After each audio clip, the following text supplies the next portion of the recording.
L'étau machiavélique, révélation des dynamiques de pouvoir du complexe militaro-industriel. Le monde fonctionne sur l'échiquier du pouvoir, et les joueurs de ce grand jeu ne sont pas toujours visibles à l'œil nu. Cachés sous la surface, les maîtres marionnettistes de la géopolitique mondiale exercent une influence immense, orchestrant des mouvements qui résonnent à travers les continents. Dans cette analyse machiavélienne, nous plongeons dans la toile complexe tissée par le complexe militaro-industriel, CMI, soutenant qu'il étend sa domination depuis les géants de la technologie de la Silicon Valley jusqu'aux échelons du pouvoir politique, non seulement aux États-Unis mais aussi en Europe. Le récit affirme que des familles telles que les Rockefeller et les Rothschild manipulent les affaires internationales pour le profit, créant des conflits et provoquant des guerres pour renforcer leur colossale industrie de l'armement. Le nexus énigmatique, complexe militaro-industriel et pouvoir politique. Au cœur de cette thèse machiavélienne réside l'affirmation que le complexe militaro-industriel n'est pas simplement un conglomérat de contractants de la défense, mais une force clandestine qui manipule les gouvernements et contrôle les leaders mondiaux. Selon ce récit, les tentacules du CMI atteignent les plus hautes sphères du pouvoir, possédant non seulement la Maison-Blanche, le Congrès et le Sénat, mais aussi les dirigeants européens qui, dit-on, ne sont que des pions dans le grand jeu d'échecs. L'Europe en tant qu'État satellite.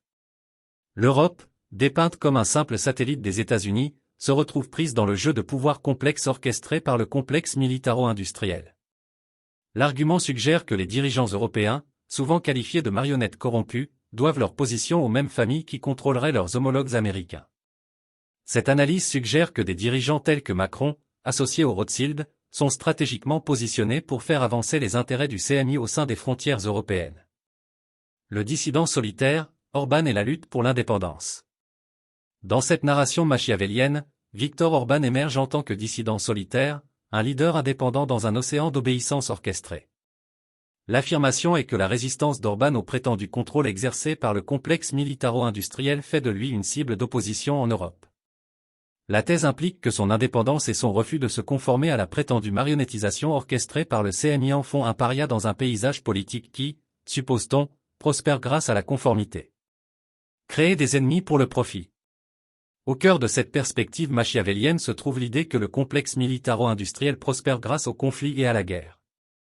L'argument suggère que des familles puissantes, telles que les Rockefeller et les Rothschild, manipulent les affaires mondiales pour créer un environnement où les conflits deviennent inévitables. La thèse postule que la compétition avec la Russie et la Chine est une façade, avec des accords au plus haut niveau assurant la continuité d'une course aux armements rentables.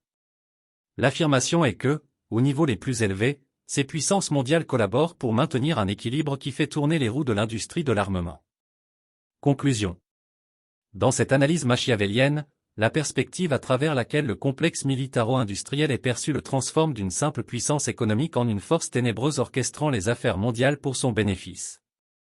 Le récit tisse un conte complexe de manipulation, de contrôle et de création d'ennemis pour le profit. Que cette représentation soit conforme à la réalité ou reste dans le domaine des théories du complot est une question de débat, mais elle souligne la fascination persistante de l'humanité pour le pouvoir, l'influence et les ficelles cachées qui façonnent la scène mondiale.